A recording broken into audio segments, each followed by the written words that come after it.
ओम शांति। ओम शांति। आज की तारीख है 4 दिसंबर 2023। साकार महावाक्य। बाबा कहते, मीठे बच्चे, सतगुरु का सहज वशीकरण मंत्र तुम्हें मिला हुआ है कि चुप रहकर मामेकम याद करो।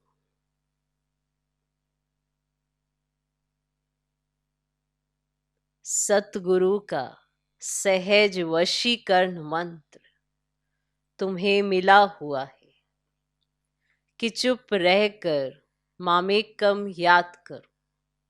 यही माया को अधीन करने का महामंत्र है।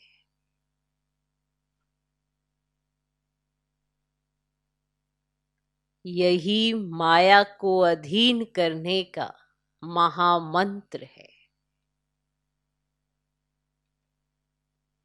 बाबा कहते, मीठे बच्चे, सतगुरु का सहज वशीकरण मंत्र तुम्हें मिला हुआ है कि चुप रहकर मामेकम याद करो। यही माया को अधीन करने का महामंत्र है। आज का प्रश्न, शिव बाबा ही सबसे भोला ग्राहक है। कैसे? ग्राहक समझते हो? शिव बाबा ही सबसे भोला ग्राहक है। कैसे? ग्राहक तो दुकान पे गया तो जो जाता है दुकान पे सामान लेने, वो ग्राहक होता है। तो शिव बाबा ही सबसे भोला ग्राहक है। कैसे? उत्तर, बाबा कहते, बच्चे, तुम्हारे पास देह सहित जो भी पुराना कचरा है वह मैं लेता हूं।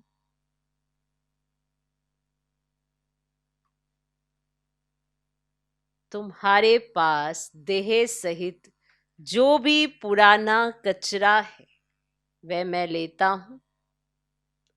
सो भी तब जब तुम मरने पर हो।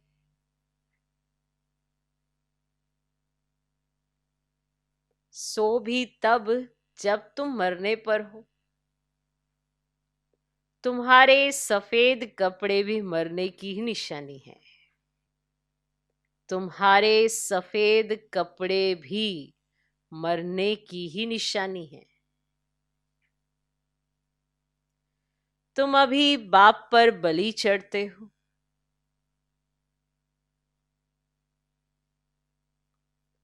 तुम अभी बाप पर बलि चढ़ते हो। बाप फिर 21 जन्मों के लिए तुम्हें माला माल कर देते हैं। बाप फिर 21 जन्मों के लिए तुम्हें माला माल कर देते हैं। भक्ति मार्ग में भी बाप सबकी मनोकामनाएं पूर्ण करते हैं।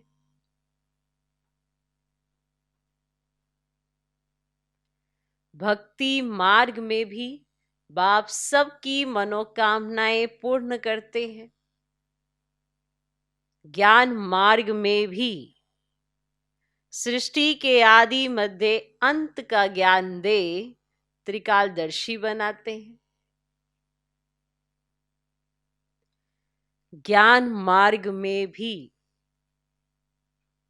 सृष्टि के आदि मध्य अंत का ज्ञान दे त्रिकालदर्शी बनाते हैं। ठीक। शिव बाबा ही सबसे भोला ग्राहक है। कैसे? उत्तर, बाबा कहते, बच्चे, तुम्हारे पास देह सहित जो भी पुराना कचरा है वह मैं लेता हूं। सो भी तब जब तुम मरने पर हो। तुम्हारे सफेद कपड़े भी मरने की निशानी है। तुम अभी बाप पर बलि चढ़ते हो। बाप फिर 21 जन्मों के लिए तुम्हें माला माल कर देते हैं।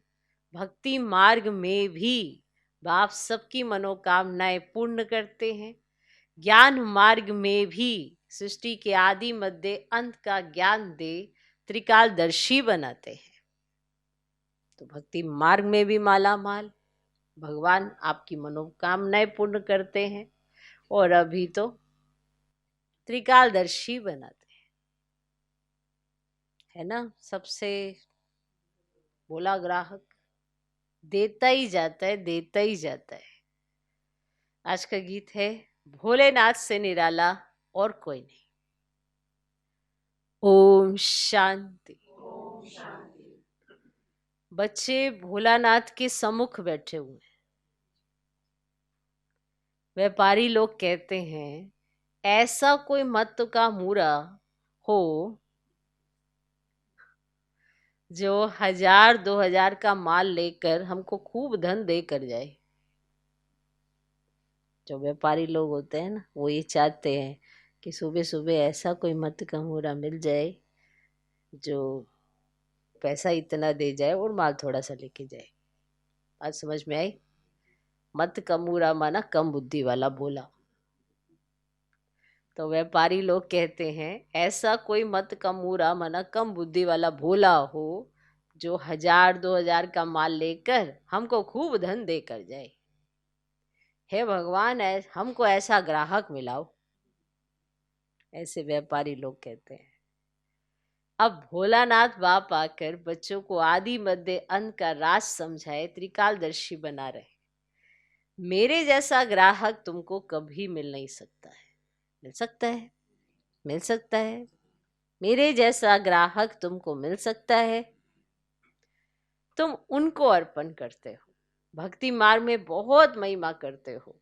भोलानाथ की महिमा होती है, तुम मात पिता हम बालक तेरे। तो वे आकर राजयोग सिखलाते हैं, राजाई देते हैं। बाप को कहते हैं ये जो पुराना कचरा है ना, वह हम आपके ऊपर बलि चढ़ाते हैं। ऐसे कहते हैं ना बाप को। तो आप हमको 21 जन्मों के लिए माला माल करते हो। सराफ होते हैं ना, मठा सठा करते हैं, कमीशन लेते हैं। तो यह भी कहते हैं कचरा जो भी देह है, देह सहित, वह सब तुम्हारा लेता हूं। तुम्हारा जो ये कचरा है वह सब तुम्हारा लेता हूं जब तुम मरने पर हो। यहां तुम ब्रह्मा कुमारियों के कपड़े भी सफेद हैं, जैसे कि तुम मरे पड़े हो। मरने वाले पर हमेशा सफेद चादर डालते हैं, कोई भी दाग ना हो। इस समय सबको माया का काला दाग लग गया है। इसको ही राहु का ग्रहण कहा जाता है। चंद्रमा पर भी ग्रहण लगने से काला हो जाता है ना। तो ये माया का ग्रहण भी सारे विश्व को काला कर देता है। इसमें तत्ववादी सब आ जाते हैं। तो बाप बैठ समझाते ये तुम्हारा राजयोग है, और राजयोग से स्वर्ग से राजाई प्राप्त होती है। तो तुम राजाओं का राजा बनते हो। नारायणी नशा रहता है, नर से नारायण बनते हैं। लक्ष्मी नारायण का राज्य होता ही है सतयुग में। तो जरूर मुझे अंत में आना पड़े। अब ये समय है भक्ति मार्ग का। भक्ति मार्ग में दर दर माथा टेकते धक्का खाते रहते हैं। भक्तों का रखवाला है भगवान, भक्ति का फल आकर देते हैं। सब भक्त तो हैं, परंतु सबको एक जैसा फल नहीं मिलता है। कोई को साक्षात्कार होता है, कोई को पुत्र मिलता है अल्पकाल के लिए। किस्म किस्म की मनोकामनाएं पूरी होती है। पूरी करता हूं ना। दुनिया में ये किसको पता ही नहीं कि भगवान आया हुआ है राजयोग सिखलाने। समझते हैं वे द्वापर में आया तब राजयोग सिखाया होगा। फिर वहां नर से नारायण कैसे बनेंगे बताओ? अगर वो द्वापर में आया, वहां राजयोग सिखाया, तो फिर वहां नर से नारायण कैसे बनेंगे? अभी ही बाप तुम्हें राजयोग सिखलाकर राजाओं का राजा बनाते हैं। यहां तो तुम्हें सिर्फ चुप रहना है, मन मना भव। यही सतगुरु का सहज वशीकरण मंत्र है। इस मंत्र में बहुत आमदनी है। यह माया को अपने अधीन करने का मंत्र है। माया जीत जगत जीत। और भक्ति मार्ग वालों का है मन जीते जगत जीत। तो इसके लिए वे हठ योग आदि करते हैं। सो भी जगत जीत बनने के लिए नहीं करते हैं, तो वे तो मुक्ति के लिए करते हैं। तो बाप आकर कहते, बच्चे देहे सहित सर्व धर्मानी परित्यज्य से, मैं फलाने धर्म का हूँ, फलाना हूँ, तो ये सब बातें छोड़ अपने को आत्मा समझ, मामेकम याद करो। बस मैं जो मत दे रहा हूं उस पर चलो। बाकी अब तक जो अनेक मतों पर चलते आए, उन सब की मत छोड़नी पड़े, तो तुम्हारा ज्ञान बिल्कुल नया हो गया। समझते इनों की बातें तो नहीं है। तो तुम बच्चे जब किसी को भी समझाते हो ना, तो पहले उनकी नब्ज देखनी है। सबके सामने एक जैसी बात नहीं करनी है। और मनुष्यों की है अनेक मतें और तुम्हारी है एक मत, परंतु नंबरवार है। तो जो अच्छा योग में रहते हैं, धारणा करते हैं, वे जरूर अच्छा समझाएंगे। कम धारणा वाले कम समझाएंगे। कोई भी हो, उनको एक ही सिंपल बात बताओ, भल ग्रस्त व्यवहार में रहते रहो परंतु कमल फूल समान। तुमको मालूम है कमल के फूल को बाल बच्चे तो बहुत होते हैं, और मिसाल भी उनका ही दिया जाता है। बाप को भी बाल बच्चे तो बहुत है। कमल का फूल खुद पानी के ऊपर रहता है, बाकी बाल बच्चे नीचे रहते हैं। तो ये मिसाल अच्छा है। बाबा कहते ग्रस्त व्यवहार में रहो परंतु पवित्र रहो। तो ये बात हो गई पवित्रता पर। सो भी इस अंतिम जन्म के लिए पवित्र रह, मामेकम याद करो। और रचना की पालना भी जरूर करनी है, नहीं तो हठयोग हो जाएगा। दुनिया में पवित्र तो बहुत रहते हैं, बाल ब्रह्मचारी तो भीष्म पितामह मिसल हो गया। अच्छा, बाल ब्रह्मचारी वह जो स्त्री पुरुष दोनों इकट्ठे रहे, पवित्र रहे। गंधर्व विवाह की चर्चा तो शास्त्रों में भी है, परंतु कोई जानते नहीं है, तो यह तो बाप ही समझाते हैं। तो बाबा कहते बच्चे अब काम चिता के बदले दोनों ज्ञान चिता का हथियाला बांधो। कैसा अच्छा काम तुम ब्राह्मण करते हो। प्रतिज्ञा करनी है पवित्र रहने की। एक दो को सावधान करते तुम दोनों स्वर्ग में चले जाएंगे। तो यहाँ तुम इकट्ठे पवित्र रहकर दिखाते हो, इसलिए तुम बहुत बड़ा ऊंच पद ले सकते हो। और मिसाल दिया जाएगा ना, और ज्ञान चिता पर बैठ स्वर्ग में जाकर ऊंच पद पाते हैं। इसमें हिम्मत है बड़ी। अगर पक्के हो, चलते रहो, तो पद बहुत ऊंचे। फिर सर्विस पर भी मदार है। जो बहुत सर्विस करेंगे, प्रजा बनाएंगे, वे पद भी अच्छा पाएंगे। बाबा मम्मा से भी ऊंच चला जाना चाहिए, परंतु जैसे बाबा कहते हैं ना, वे दोनों क्रिश्चियन अगर आपस में मिल जाए तो विश्व के मालिक बन जाए। ऐसे जोड़ा कोई निकले जो माँ बाप से ऊंच जाए, सो है नहीं। जगत अम्बा जगत पिता ही ना बिगड़ा में, इन जैसी सर्विस कर नहीं सकेंगे। तो यह निमित्त बने हुए हैं, इसीलिए कभी हार्ट फेल नहीं होना चाहिए। अच्छा, मम्मा बाबा जैसा नहीं तो सेकंड नंबर तो बन सकते हो। सर्विस पर मदार है, प्रजा और वारिस बनाने हैं। तो ये अपनी बातें हैं नई नई दुनिया रचने के लिए जरूर बाप को आना पड़े। वही रचयिता है, और वह तो कह देते परमात्मा नाम रूप से न्यारा है, परंतु ऐसा तो है ही नहीं। उनका भी कोई दोष नहीं। अब तकदीर में हो तो समझे।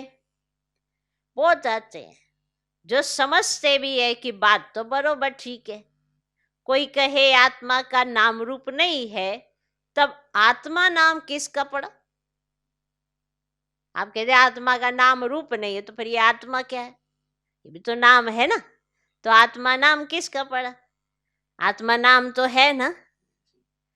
तुम सबको बोलो ये राजयोग है। परम पिता परमात्मा संगम पर आते, तो राजयोग जरूर संगम पर सिखलाएंगे, तब तो पतित को पावन बनाएंगे। तो बात यहाँ की न्यारी है, तो यहाँ की बात ही न्यारी है ना। तो बाप कहते सिर्फ अपने को आत्मा समझो और बाप के पास जाना है। इसमें प्रश्न पूछने की तो कोई बात ही नहीं है। कहते भी है ना कि हमारी आत्मा को ना दुखाओ, ये पाप आत्मा पुण्य आत्मा है। तो आत्मा के लिए कोई कह ही ना सके कि उनका कोई रूप नहीं होता है। और विवेकानंद जब रामकृष्ण के सामने बैठा तो उनको साक्षात्कार हुआ, देखा कि लाइट आई जो मेरे में प्रवेश हुई। ऐसे कुछ बात बताते हैं। तुम बोलो हमारा है राजयोग, इसमें देह सहित देके सभी मित्र संबंधियों आदि को भूलना पड़ता है। हम आत्मा उनके बच्चे हैं, आपस में ब्रदरहुड हैं। अगर सभी फादर हो जाते तो फिर फादर ही फादर को ही प्रार्थना करते। तो अभी हम राजयोग सीख रहे हैं और यह है ना राजाओं का राजा बनने का योग। तो अभी तो राजा ही है नहीं, तो समझाना है हम शांति में रहकर सिर्फ शिव बाबा को याद करते हैं, अपने को शरीर से न्यारा समझते हैं। आत्मा कहती है मैं एक शरीर छोड़ दूसरा लेती हूं, तो नॉलेज का संस्कार आत्मा में रहता है ना। अच्छा व बुरा संस्कार आत्मा में है। आत्मा निर्लेप नहीं है, यह समझना है और समझाना है। आत्मा पुनर्जन्म में आती है, घड़ी घड़ी ऑर्गेन्स लेना पड़ता है। आत्मा स्टार है, भृगुटी के बीच रहती है। आत्मा का साक्षात्कार हुआ तो हमने समझा इनमें इतनी ताकत है जो मुझे आत्मा का साक्षात्कार कराया। अब आत्मा तो भृगुटी के बीच में रहती है, साक्षात्कार किया ना किया फर्क क्या रहा।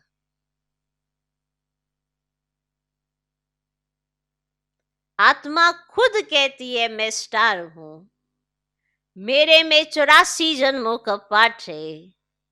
अगर 84 लाख जन्म हो तो इतने संस्कार हो जो पता नहीं क्या हो जाए। 84 जन्म मान सकते हैं, 84 लाख तो मान ना सके। अभी हम पावन बन रहे हैं। बाबा ने हमें नर से नारायण बनने के लिए पवित्र बनाया है। ये बहुत अच्छा नशा चाहिए, बहुत अच्छा नशा चाहिए। तुम्हें कोई से भी डिबेट करने की दरकार नहीं। देह सहित दे के सब धर्म त्याग, अपने को आत्मा शरीर ही समझना है।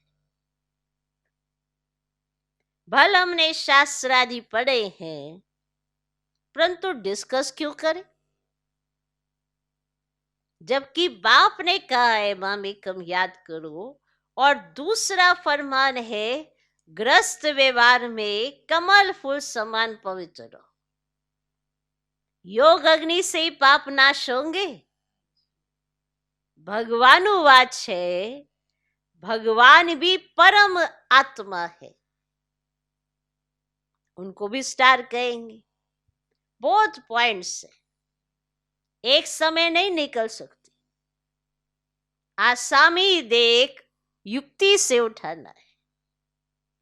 बोलो हम भी शास्त्र पढ़ते हैं, परंतु बाप का फरमान है कि सभी को भूल मामेकम याद करो, और वह है निराकार। आत्मा को तो सब मानेंगे, विवेकानंद वाले भी मानेंगे। आत्मा तो सभी में है, तो जरूर उनका बाप होगा ना, जिसको परम पिता परम आत्मा कहा जाता है। तो ये सब पॉइंट्स है ना। ये सिमरन करने से सदैव पॉइंट्स मिलती रहेगी, स्टीमर भरता रहेगा। तो ये भी जैसे अविनाशी ज्ञान रत्नों का वक्र भरता है। पॉइंट्स नोट कर रिवाइज कर। ये है रतन, इनको धारण करने और लिखने का शौक चाहिए। अच्छी तरह से सबको समझाना है। आत्मा तो सभी में है, उनका नाम रूप नहीं है। ऐसे तो कह नहीं सकेंगे कि आत्मा का रूप है तो परमात्मा का क्यों नहीं है। उनको कहा ही जाता है परम पिता परमात्मा, परम धाम में रहने वाला। कितना बच्चों को समझाया जाता है। तो अब सर्विस करके दिखाओ। बाबा तो सर्विस पर इनाम देते हैं। कितना श्रृंगार कराते हैं ज्ञान रत्नों का। हम यहाँ के पदमपति नहीं बनना चाहते हैं। हमको तो चाहिए विश्व की बादशाही। यहाँ के पदमपति हम नहीं बनना चाहते। हमको तो चाहिए विश्व की बादशाही। अच्छा, मीठे मीठे सिक्किल दे बच्चों प्रति माता पिता बाप दादा का याद प्यार और गुड मॉर्निंग। रूहानी बाप की रूहानी बच्चों को नमस्ते। हम रूहानी बच्चों की भी रूहानी बाप को नमस्ते नमस्ते नमस्ते। Good morning good morning good morning. धारणा के लिए मुख्य सर पहला पॉइंट,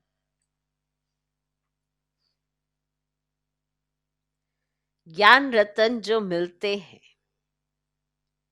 उन पर विचार सागर मंथन कर स्वयं में धारण करना।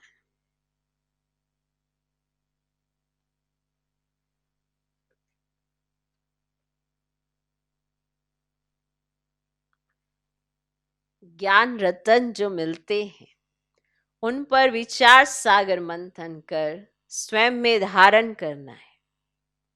ज्ञान रत्नों से सदा भरपूर रहना है।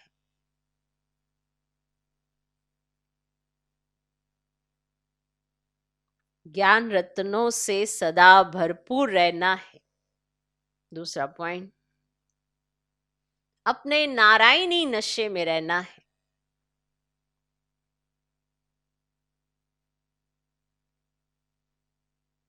अपने नारायणी नशे में रहना है। वाहियात बातें किसी से भी नहीं करनी है।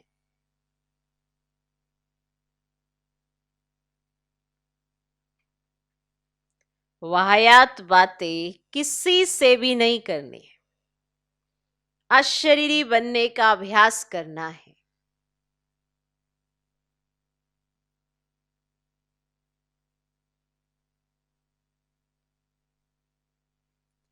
अपने नारायणी नशे में रहना है। वाहियात बातें किसी से भी नहीं करनी है। अशरीरी बनने का अभ्यास करना है। आज का वरदान, दुआ और दवा द्वारा, दुआ और दवा द्वारा तन मन की बीमारी से मुक्त रहने वाले सदा संतुष्ट आत्मा भव।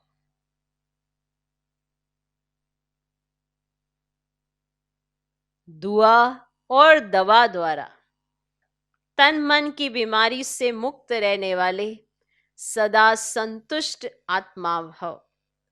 कभी शरीर बीमार भी हो तो शरीर की बीमारी से मन डिस्टर्ब ना हो।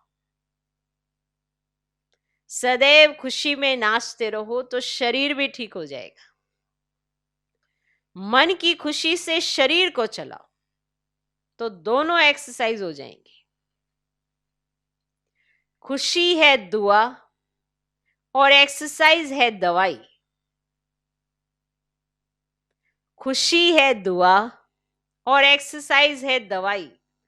तो दुआ और दवा दोनों से तन मन की बीमारी से मुक्त हो जाएंगे। खुशी से दर्द भी भूल जाएगा। सदा तन मन से संतुष्ट रहना है तो ज्यादा सोचो नहीं। सदा तन मन से संतुष्ट रहना है तो ज्यादा सोचो नहीं। अधिक सोचने से टाइम वेस्ट होता है और खुशी गायब हो जाती है। अधिक सोचने से टाइम वेस्ट होता है और खुशी गायब हो जाती है। आज का स्लोगन, विस्तार में भी सार को देखने का अभ्यास करो तो स्थिति सदा एक रस रहेगी।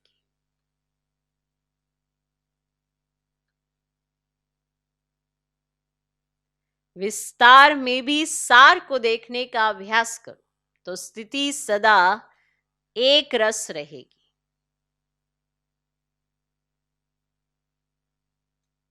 कैसी रहेगी? एक रस। विस्तार, चारों तरफ इस समय विस्तार है, और सार क्या है? जो बाबा ने ज्ञान दिया है उसके सार स्वरूप से हर चीज का विस्तार जो आप देख रहे हैं, आदि मध्य अंत, सृष्टि चक्र, सब चीजों का और बातों का भी। कई बार बातें बहुत होती हैं और समझते हैं कि ये तो करनी पड़ती है ना, नहीं तो फिर कैसे चलेगा, ऐसा करना पड़ता है वैसा, लेकिन उसका सार क्या है? देह अभिमान, देह भान। लेकिन अगर मूल देखा जाए तो होता देह भान ही है, होता देह अभिमान ही है। तो इतना विस्तार में चले जाते, इसने ये नहीं किया, उसने वो नहीं किया, वो ये करता, वो ये करता। और अगर हम सही मायने में सच्चा जो सार बाबा ने दिखाया है उस पर अगर ध्यान दे तो स्थिति कहीं एक रस रह सकती है। विस्तार तो बहुत है, नहीं? बहुत विस्तार है। तो सार क्या है? आत्म अभिमानी स्थिति, देही अभिमानी स्थिति, खुद को आत्मा समझना, बुद्धि से बाप को याद करना, यही सार है। अब स्थिति रहेगी एक रस, वरना क्या होता है, कई रस है, कभी इधर देखो कभी उधर देखो, बहुत विस्तार है। खेल खिलौने तो बहुत है, जितना मर्जी खेलो, विस्तार ही विस्तार है, चारों तरफ भंभार है विस्तार की, जितना मर्जी चले जाओ। लेकिन सार क्या है? करना क्या है? क्या करने आए हैं? किस लिए बैठे? सार निकालो। तो विस्तार में भी सार को देखने का अभ्यास करो तो स्थिति सदा एक रस रहेगी। मातेश्वरी जी के मधुर महावाक्य, परमात्मा की सदगति करने की गत मत परमात्मा ही जानता है, तुम्हारी गत मत तुम ही जानो और न जाने कोई। अब ये महिमा किसकी यादगार में गाते हैं? क्योंकि परमात्मा की सदगति करने की जो मत है वो तो परमात्मा ही जानता है, मनुष्य नहीं जान सकता। मनुष्य की सिर्फ यह इच्छा रहती है कि हमको सदा के लिए सुख चाहिए, मगर वो सुख कैसे मिले? जब तक मनुष्य अपने 5 विकारों को भस्म कर कर्म अकर्म नहीं बनाए तब तक वो सुख मिले नहीं सकता। क्योंकि कर्म अकर्म विकर्म की गति बहुत गहन है, जिसको सिवाय परमात्मा के और कोई मनुष्य आत्मा उसकी गति को नहीं जान सकता। अब जब तक परमात्मा ने वो गति नहीं सुनाई है तब तक मनुष्य को जीवन मुक्ति प्राप्त नहीं हो सकती। इसीलिए मनुष्य कहते हैं तेरी गत मत तुम ही जानो। इनकी सदगति करने की मत वो परमात्मा के पास है। तो कैसे कर्मों को अकर्म बनाना है ये शिक्षा देना परमात्मा का काम है। बाकी मनुष्यों को तो ये ज्ञान नहीं, जिस कारण वो उल्टा कार्य करते रहते हैं। अब मनुष्य का पहला फर्ज है अपने कर्मों को सुधारना, तभी मनुष्य जीवन का पूरा लाभ उठा सकेंगे। अच्छा, ओम शांति।